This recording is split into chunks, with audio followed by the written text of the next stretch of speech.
क्या आप सेमेस्टर 1 के फाइनेंशियल अकाउंटिंग को लेकर कंफ्यूज है? क्या आपको समझ नहीं आ रहा कि यूनिट 1 से लेकर यूनिट 4 तक क्या क्या पढ़ना है? तो टेंशन मत लीजिए। आज के इस वीडियो में हम न्यू एजुकेशन पॉलिसी एनईपी के अपडेटेड सिलेबस को बिल्कुल सिंपल लैंग्वेज में स्टेप बाय स्टेप डिकोड करने वाले हैं। अगर आपने ये वीडियो लास्ट तक देख लिया तो आपको पूरे सेमेस्टर 1 का रोड मैप और एग्जाम की तैयारी का क्लियर पाथ मिल जाएगा। Hello guys, welcome back to our YouTube channel CGC arts and commerce पर वाई द वे। मेरा नाम अमित कुमार साव और आप सभी लोग हमारा चैनल में बहुत बहुत स्वागत है। आगे बढ़ने से पहले चैनल को सब्सक्राइब करके बेल आइकॉन जरूर दबा दीजिएगा ताकि कॉमर्स की कोई भी इंपॉर्टेंट अपडेट मिस ना हो। सबसे पहले आता बच्चों unit 1 introduction.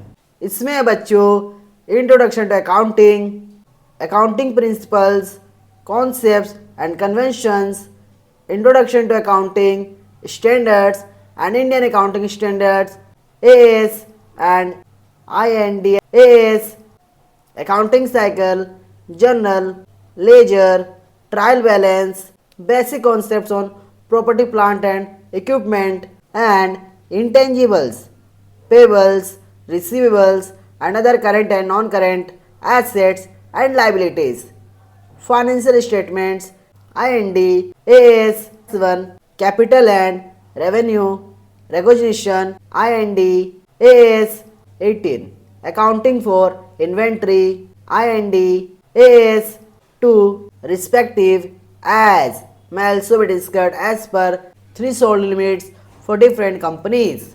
Depreciation, IND, AS 16, nature of depreciation, causes of depreciation, factors, methods of computing depreciation, disposal of depreciable assets, change of method, relevant accounting standard, depreciable life and componentization of asset, final accounts, preparation of financial statements of a sole trader including adjustments, errors and their rectification.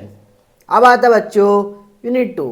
Unit 2 में आपको पढ़ना है बच्चों, पहला है accounting for partnership firm. इसमें पढ़ना बच्चों आपको partners, capital accounts, profit and loss, appropriation account, account prepared on admission, death and retirement of partners, accounts on dissolution of partnership firm. दूसरा है बच्चों accounting for hire purchase and instalment purchase. इसमें पढ़ना है बच्चों आपको lease accounting, IND, AS 116, royalty accounting. अब आता बच्चों यूनिट 3। इसमें आपको पढ़ना बच्चों accounting for branch and not for profit organisation. पहला है बच्चों अकाउंटिंग फॉर ब्रांच। इसमें पढ़ना बच्चों आपको concept of dependent branches, branch accounting, debtors system, stock and debtors system, branch, final account system and wholesale पैसे system, independent branches, concept, accounting treatment with necessary adjustment entries, incorporation of branch, trial balance in head office books for home branches। दूसरा है बच्चों accounting for not for profit organizations। इसमें पढ़ना बच्चों आपको meaning of not for profit organization, significance of receipt and payment account, income and expenditure account and balance sheet, difference between profit and loss account and income and expenditure account, preparation of receipt and payment account, income and expenditure account and balance sheet। अब आता बच्चों unit 4।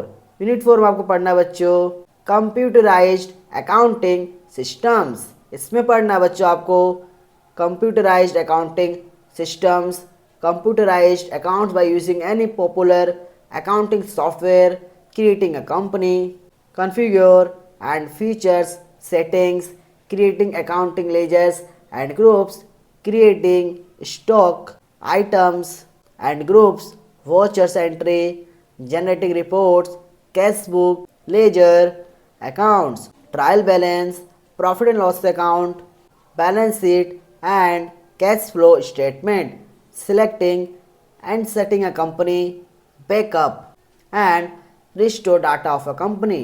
सो बच्चों ये था आपका financial accounting का syllabus.